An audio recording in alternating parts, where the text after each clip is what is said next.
VK Mishra present. हमारे channel पर बने रहने के लिए हमारे चैनल को लाल बटन दबा करके सब्सक्राइब करें और साथ में बेल आइकन घंटी दबाएं। जय श्री राधे कृष्ण। आप सभी का हमारे YouTube चैनल पे बहुत बहुत स्वागत है। आइए आज सुनते हैं अनंत चतुर्दशी व्रत की कथा।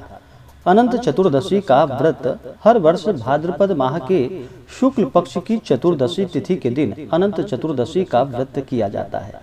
इस व्रत में भगवान विष्णु के स्वरूप भगवान अनंत का पूजन किया जाता है। जो भी भक्त सच्ची श्रद्धा के साथ अनंत चतुर्दशी का व्रत करते हैं या कथा श्रवण करते हैं, उन्हें अनंत गुना पुण्य फलों की प्राप्ति होती है तथा सभी प्रकार के पाप नष्ट हो करके सभी प्रकार के सुख और समृद्धि की प्राप्ति होती है। अनंत चतुर्दशी व्रत के दिन इस दिन भगवान अनंत को प्रसन्न करने के लिए पूरे विधि विधान के साथ भगवान अनंत देव की पूजन करनी चाहिए और 14 गांठ वाला धागा जिसे कि अनंत कहा जाता है, उस धागे को पूजन करने के बाद कथा श्रवण करने के बाद उसे स्त्रियां को अपने बाएं हाथ में और पुरुष को अपने दाहिने हाथों में धारण करनी चाहिए। इससे अनंत भगवान अति प्रसन्न होते हैं और मनोवांछित फलों को प्रदान करते हैं। तो आइए सुनते हैं अनंत चतुर्दशी व्रत की कथा। तो बोलिए प्रेम से अनंत भगवान की जय। एक समय की बात है कि सूत जी ने शौनक आदि ऋषियों से कहा कि पूर्व समय में माँ गंगा के तट पर धर्मराज युधिष्ठिर महाराज ने जरासंध के वध के लिए राजसूय यज्ञ आरंभ किया। युधिष्ठिर ने भगवान श्री कृष्ण चंद्र के सहित भीमसेन, अर्जुन आदि भाइयों के साथ अनेक रत्नों से सुशोभित मोती जड़ी हुई स्वर्ग के तुल्य बड़ी विशाल यज्ञशाला बनवाई और उसके लिए सब राजाओं को अनेक प्रकार से जीत कर ले आए। एक समय गांधारी और राजा धृतराष्ट्र का पुत्र जो दुर्योधन नाम से विख्यात था, वह उस यज्ञशाला में आकर प्रांगण में जल की प्रतिमा देखकर वस्त्र को ऊंचा करके उस जगह धीरे धीरे चलने लगा।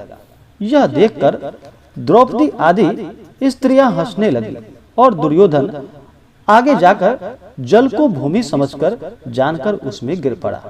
यह देखकर सब राजा लोग तथा तपरूप धन वाले ऋषिगण और द्रौपदी आदि सुंदर नेत्र वाली स्त्रियां भी हंसने लगी। यह देखकर दुर्योधन अत्यंत क्रोधित होकर अपने मामा शकुनी के साथ अपने राज्य में जाने के लिए उद्यत हुआ। उस समय शकुनी ने अत्यंत मधुर वचन कहा कि हे राजा, आगे बहुत कार्य करना है, इसलिए आप महाक्रोध का त्याग करें। हे राजेंद्र, यज्ञशाला से अपने घर चलने के लिए उठिए। तब ऐसा ही सही। यह कहकर राजा दुर्योधन राजाओं के साथ हस्तिनापुर जाकर राजा पांडु के श्रेष्ठ पुत्र युधिष्ठिर, भीमसेन, अर्जुन आदि को बुलाकर अपने राज्य में प्रसन्न होकर जुआ खेलने लगा। उस जुए में जिनमें ऐसे पांडवों का संपूर्ण धन और राज्याधिक जीत लिए। तदंतर भ्राताओं के सहित युधिष्ठिर महान विपत्तियों को प्राप्त हो गए। जंगलों के बीच वंचर जो कि भिल्लादिक हैं, उनके सदृश रहने लगे। पांडवों के इस समाचार को सुनकर श्री कृष्ण वहां गए। सूत जी ने शौनक आदि ऋषियों से कहा कि दुख से अत्यंत दुर्बल पांडव लोग वन में रहते थे। महात्मा श्री कृष्ण चंद्र को देखकर क्रम से पूजनादिक और प्रणाम कर राजा युधिष्ठिर बोले कि हे प्रभु, भाइयों सहित हमको दारुण दुख प्राप्त हुआ है। इस दुख रूपी सागर से हम कैसे छुटकारा पाएंगे, सो कहिए।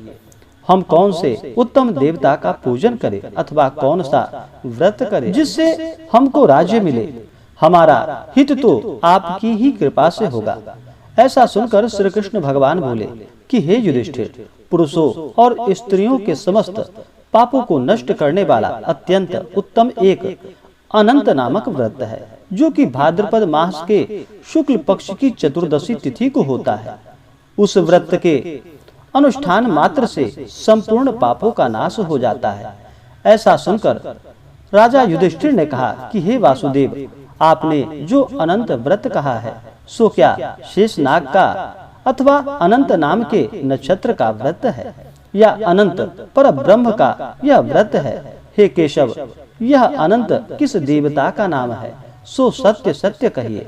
ऐसा सुनकर श्री कृष्ण भगवान बोले कि हे धर्मराज, अनंत हमारा ही नाम है, इसे हमारा ही स्वरूप जानो। सूर्य आदि जितने देवता हैं और कालादिक जो कहे जाते सब हमको ही जानो। और कला, काष्ठा, मुहूर्त आदि दिन रात्रि तथा यह सब जितने शरीरवान प्राणी हैं तथा पक्ष, मास, ऋतु, वर्ष, युग और कालादि की व्यवस्था सब मुझी को जानो। यह जो मैंने कालादि कहा है वह इस अनंत नाम से प्रसिद्ध है। वही मैं भूमि का भार अल्प करने के लिए इस समय कृष्ण नाम से अवतरित हूँ। दानवों का नाश तथा साधु पुरुषों की रक्षा के निमित्त मुझे वसुदेव के कुल में भी उत्पन्न जानो। आदि अंत मध्य जिसका नहीं है ऐसा कृष्ण, विष्णु, शिव, वैकुंठ, सूर्य, चंद्र, सर्वत्र व्याप्त ईश्वर मुझको ही जानो। हे युधिष्ठिर, नहीं है उत्तम जिसमें ऐसा विश्व रूप जो योगी लोग से ध्यान किया गया, वह संपूर्ण रूप वाले अनंत हम ही हैं, जिससे 14 इंद्र, 8 वसु, 12 सूर्य, 11 रुद्र, 7 ऋषि, 7 समुद्र तथा वृक्षादि सहित संपूर्ण पर्वत हम ही को जानो। और 27 नक्षत्र, 10 दिशाएं, पृथ्वी, 7 पाताल तथा भूर्वादिक 7 स्वर्ग, यह सब हम ही हैं। इस विषय में कुछ भी संदेह ना करो। ऐसा वचन सुनकर राजा युधिष्ठिर बोले कि हे सर्वव्यापी भगवान, अनंत व्रत का क्या महत्व तथा विधि है, यह मुझसे कहिए। अनंत व्रत का अनुष्ठान करने वाले प्राणी को क्या पुण्य और क्या फल मिलता है, यह सब कहिए। पूर्व काल में यह अनंत व्रत किसने किया और मृत्युलोक में किसने प्रकाशित किया, यह सब विस्तार पूर्वक हमसे कहिए। युधिष्ठिर के ऐसे वचन को सुनकर भगवान श्री कृष्ण बोले कि सतयुग में सुमंत नाम का एक ब्राह्मण था। उसने वशिष्ठ गोत्र में उत्पन्न सुंदर दीक्षा नाम की भृगु ऋषि की कन्या के साथ वेदोक्त विधि से विवाह किया। हे राजन, दीक्षा नाम की स्त्री से समय पाकर अनेक सुंदर लक्षणों से युक्त एक कन्या उत्पन्न हुई।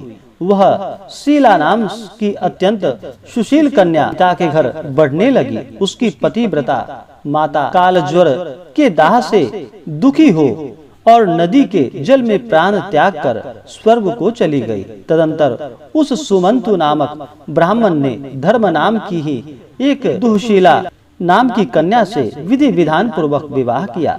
वह स्त्री नाम से ही सदृश दुष्ट स्वभाव, कर्कश वचन बोलने वाली और बड़ी प्रचंड थी।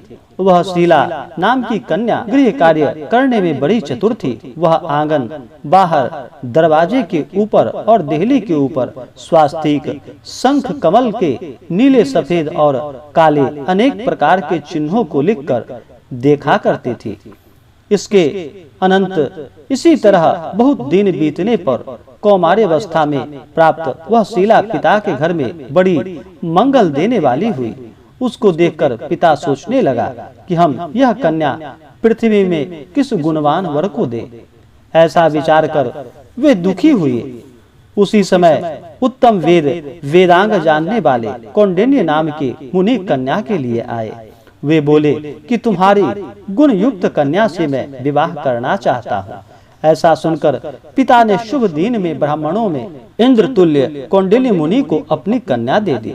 श्री कृष्ण जी ने कहा कि हे धर्मराज, सुमंत ने वेद विधि से उसका विवाह कर दिया। उस समय वहाँ पर स्त्रियां गीत गाने लगी और ब्राह्मण लोग स्वस्ति वाचन करने लगे, बंदी जय घोष करने लगे। इस प्रकार विवाह कर सुमंतु ब्राह्मण अपनी कर्कशा स्त्री से बोला कि दामाद के संतोष के लिए कुछ द्रव्यादिक दहेज में देना चाहिए।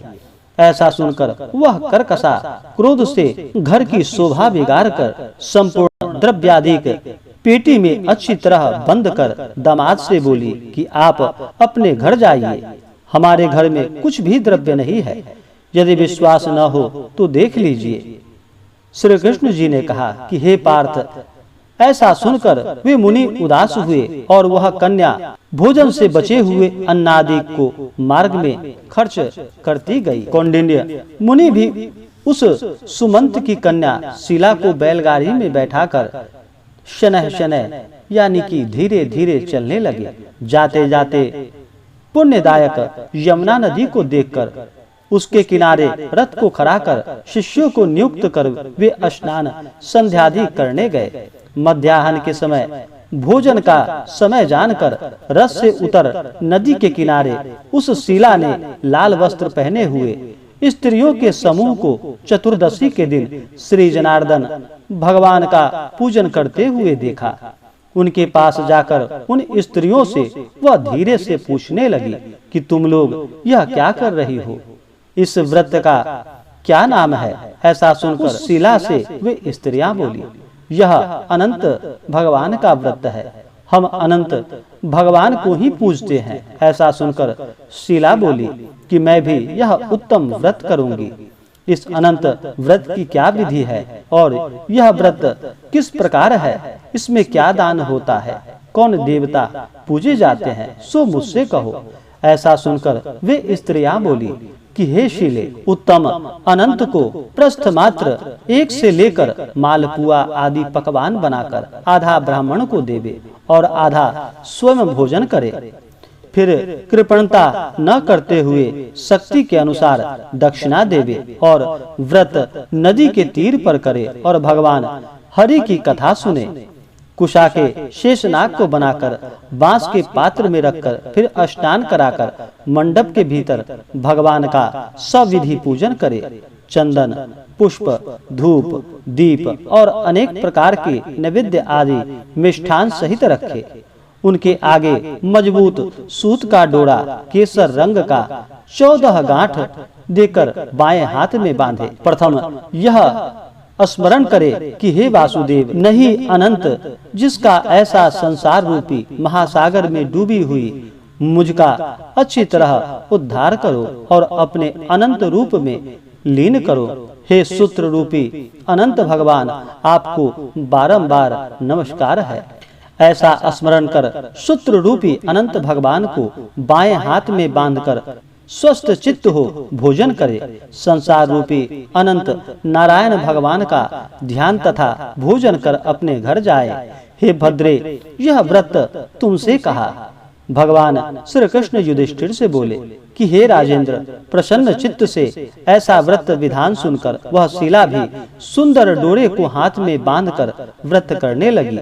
जैसा 14 गांठ देकर बाएं हाथ में बांधने को कहा है, वैसा बांधकर अपने भोजन का आधा ब्राह्मण को दे दे। अवशिष्ट स्वयं खाकर फिर प्रसन्न हो पति के साथ बैलगाड़ी द्वारा अपने घर को गई। तब से उसका शुभ शकुनों पर विश्वास हो गया। यह अनंत व्रत करने से गोधन और धन धान्य आदि से भरपूर घर हो गया।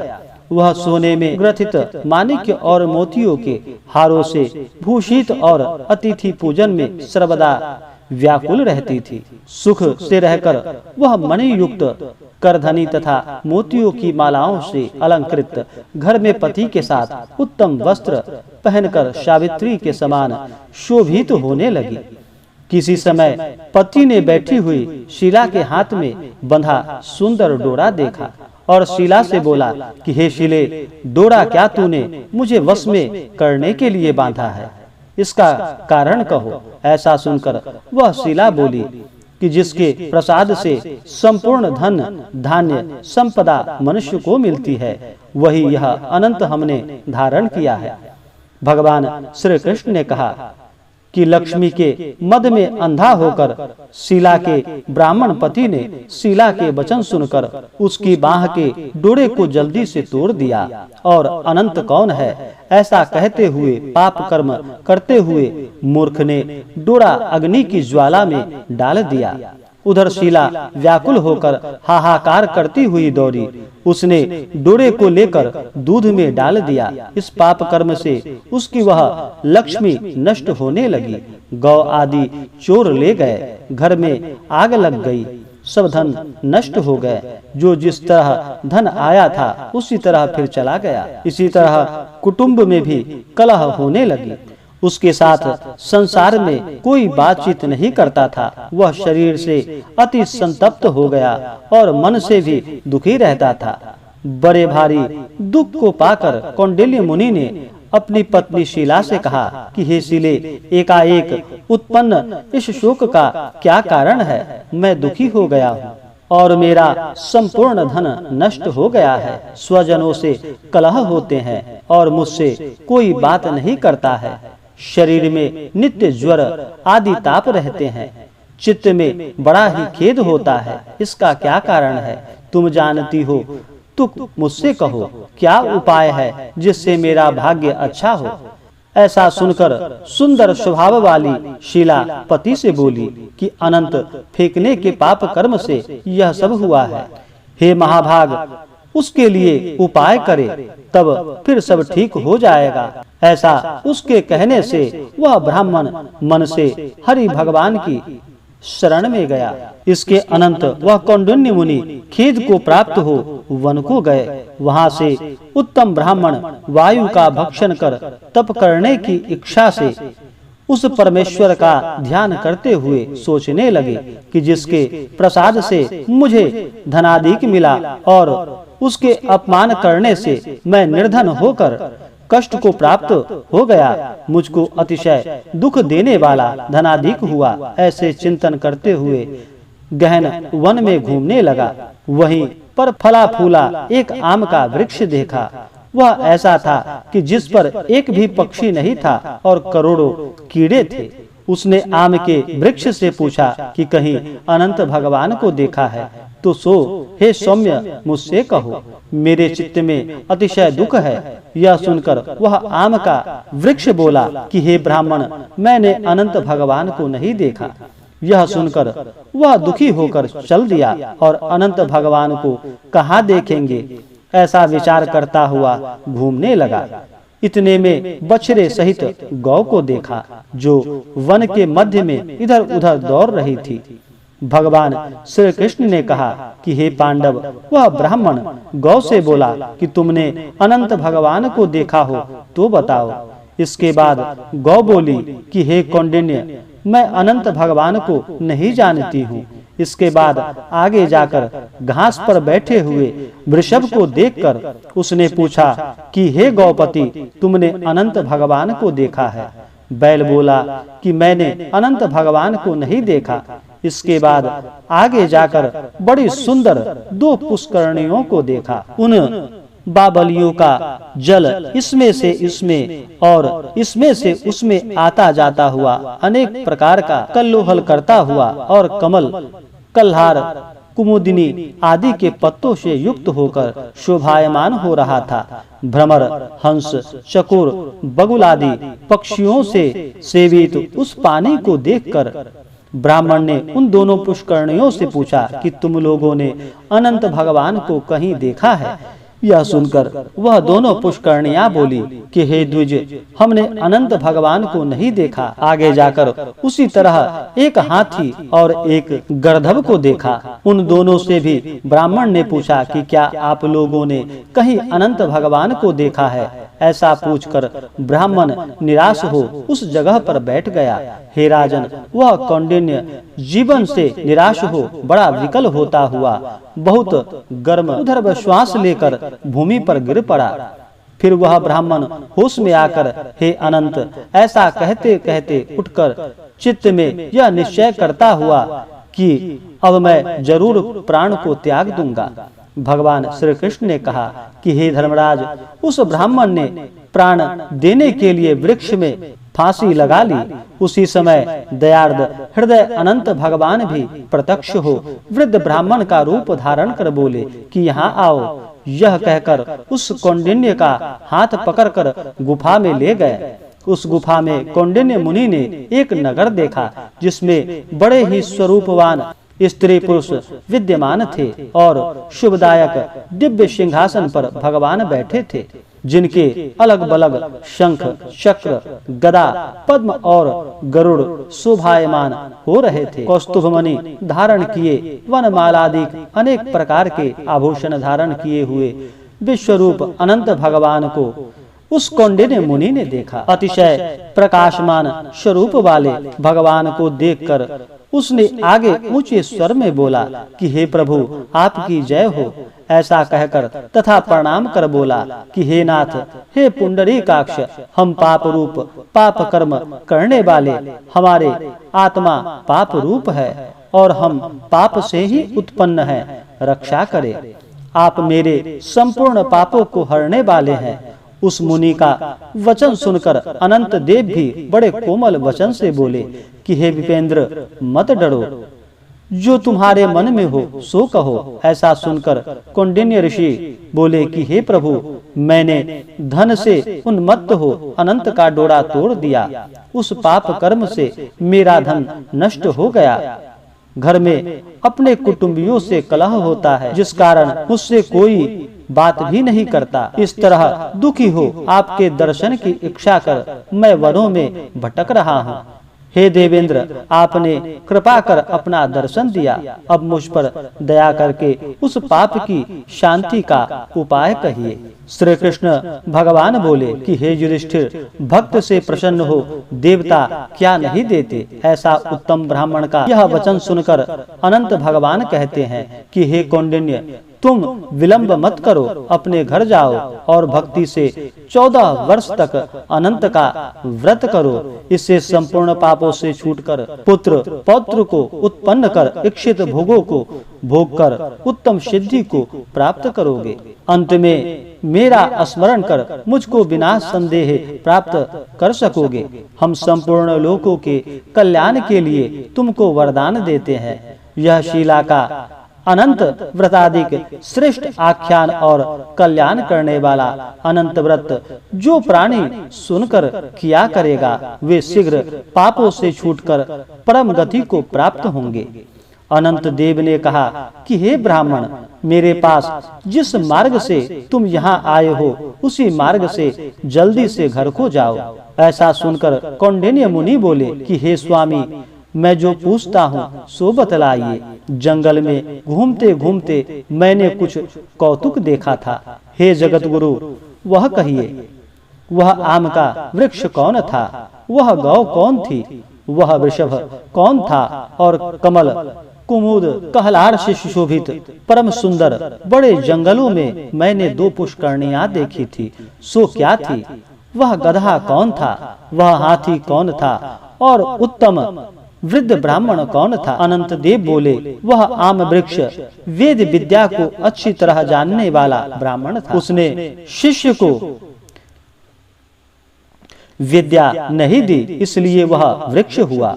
और जो गौ देखी थी वह बीज को खाने वाली पृथ्वी रही। और जो घास पर वृषभ देखा था वह सत्यनारायण धर्म था। और धर्म अधर्म आदि से जो कुछ भी परस्पर देती और लेती रही और वेद पाठ वाले ब्राह्मणों को नहीं दिया है, भिक्षुओं को भिक्षा नहीं दी, उस पाप कर्म से उन दोनों को जल आपस में इधर का उधर होता है। गधा जो देखा वह क्रोध था, और वह जो हाथी था सो अभिमान रहा। वह ब्राह्मण जो रहा सो अनंत हम हैं, और गुफा जो रही वह कठिन संसार था। अनंत देव ऐसा बताकर उसी जगह अंतर्ध्यान हो गए। यह सब स्वप्न के समान देखकर उस जगह से मुनि अपने घर आए और 14 वर्ष तक अनंत व्रत कर जैसा अनंत देव ने कहा था वह सब सुख भोग कर अंत में वह अनंत देव का स्मरण कर अनंत लोक को चला गया। राजर्षि, तुम भी यह कथा सुनो और व्रत करो। जिस प्रकार ब्राह्मण को 14 वर्ष में फल प्राप्त हुआ, तुमको भी उसी तरह अनंत देव की कृपा से सब इच्छित वस्तु एक ही वर्ष में कथा सुनकर व्रत करने से प्राप्त हो जाएगी। हे राजन, व्रतों में उत्तम व्रत मैंने कहा, जिसको सुन प्राणी सब पापों से छूट जाता है, इसमें संदेह नहीं और हरि चरणों को प्राप्त है। वे तीनों लोकों के स्वामी अनंत देव का पूजन कर डोरे को दाहिने हाथ में बांधते हैं। इस प्रकार से जो भी भक्त सच्ची श्रद्धा के साथ अनंत देव का पूजन करते हैं या कथा श्रवण करते हैं, उन्हें सभी प्रकार के सुख और समृद्धि की प्राप्ति होती है। तो बोलिए प्रेम से अनंत भगवान की जय। तो आशा करता हूँ कि यह जानकारी आपको अच्छा लगा होगा। ऐसे ही ज्ञानवर्धक जानकारियाँ प्राप्त करने के लिए हमारे इस चैनल को लाल बटन दबा करके सब्सक्राइब करें, साथ में बेल आइकन घंटी दबाएं ताकि मेरे वीडियो का नोटिफिकेशन आपके पास सबसे पहले पहुंचे। वीडियो को लाइक और अपने मित्रों तथा दोस्तों के साथ शेयर करें। सुखी रहें और स्वस्थ रहें। जय श्री राधे कृष्ण। धन्यवाद।